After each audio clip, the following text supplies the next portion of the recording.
a good friend of ours that couldn't be here, Ernie, calls our group the family that we got to choose.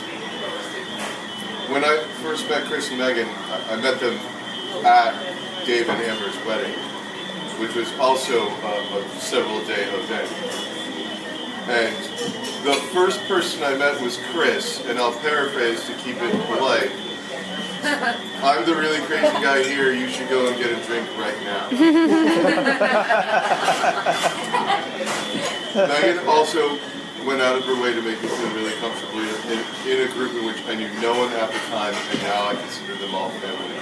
Over the years, Kris and Megan, both in their own ways, have made it a point to make me feel comfortable, to be there whenever I have needed it, to call when they needed advice, which to me is just as much as being there for me when I need them.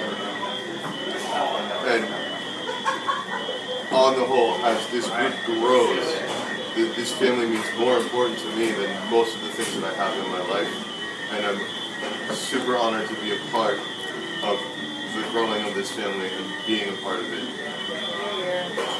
Thank you. Thank you. La crème. Don't forget glasses. Lisa Wood, everyone. Alright, so I'm Lisa. I met Megan and Kris in West Virginia. I'm praying that they move back there. So sorry, but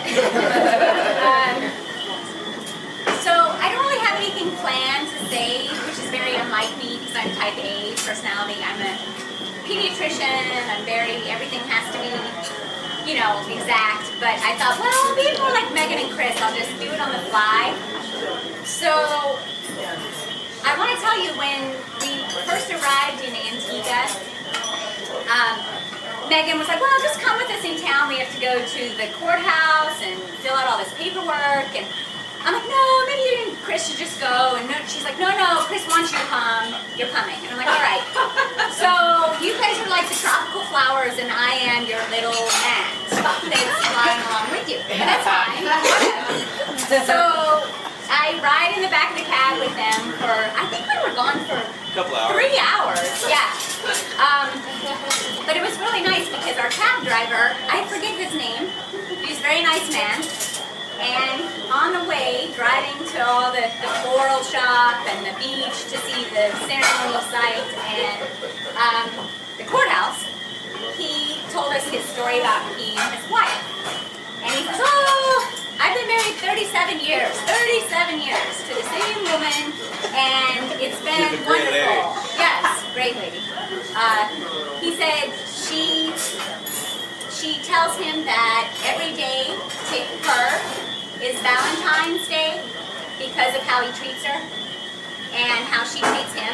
They don't just celebrate Sweetheart Day on one day a year, they do it every day of the year.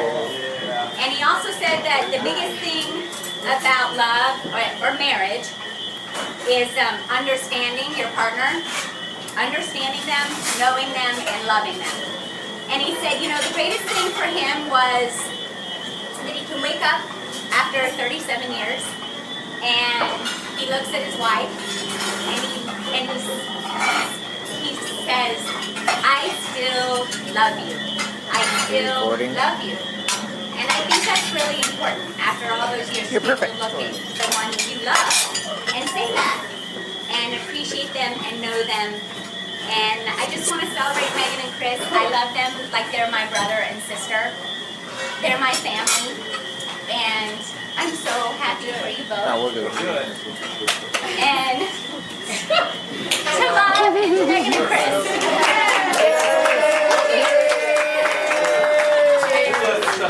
So, many of you know that I love Kris very much, and there is nobody that I would rather go through hard work in some austere environment with than Kris, because he's incredibly talented and he's very, very funny, and I love spending time with him. There was a time shortly after I met him when we were on a walk and he started telling me about this woman named Megan that he had met, and he was really over the moon for this woman, and he was describing how smart she was and how much time she had spent in school, and I immediately wanted to meet her. She sounded really put together, and when I met her, she did not disappoint. Megan's incredibly witty and very hardworking and very smart, and I have loved knowing the two of them, and I wish you many happy years together. Don't you cry. You two are terrific, and I'm very happy. You okay? Cheers. Thank you guys. I hope you guys are enjoying dinner. Sing it on my pants. Mike?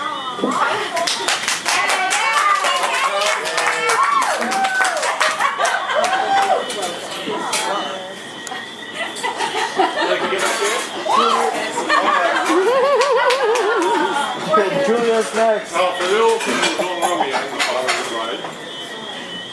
And like I said, I have 3 children. This is the middle child. The second daughter I've married off. That explains so much.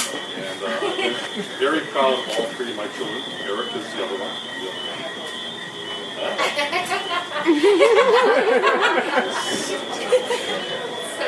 Megan was born March Dark and stormy night. 1984. I wanted her to wait till 17, but she didn't. And did not do so. That's what St. Because my grandfather was 100% Irish, I tend to favor that side of the family. If she would have waited, I probably could have got her name spelled M-E-E-H, like it should have. But I but nevertheless, came forward. The birth was a trying one. It was the first time she raised my blood pressure, but not the last. But she has been a charm. She got into her terrible twos and stayed there for a while.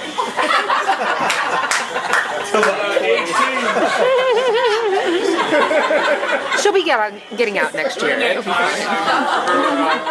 Coming to me and said, "My name isn't Megan, it's Maggie." And so we had to put that back on her three-wheeler that she was zooming around in, learning how to drive. Then her brother came along, and she started to be the protective sister until she started dressing in tutus and stuff like that. But he just went along with the ride. And it's been ever since. So I'm very proud of her, and she has done well. All 3 of my kids have done well. Unfortunately, Lisa, my oldest daughter, cannot be here. But these kids are all great. I love them, and I wish them the best of luck, and the best for you and Kris for a long, happy marriage. Okay?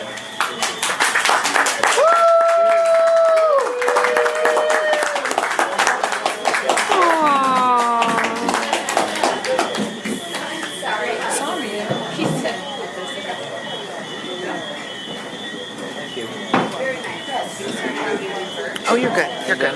Yeah, go ahead. Spilled wine.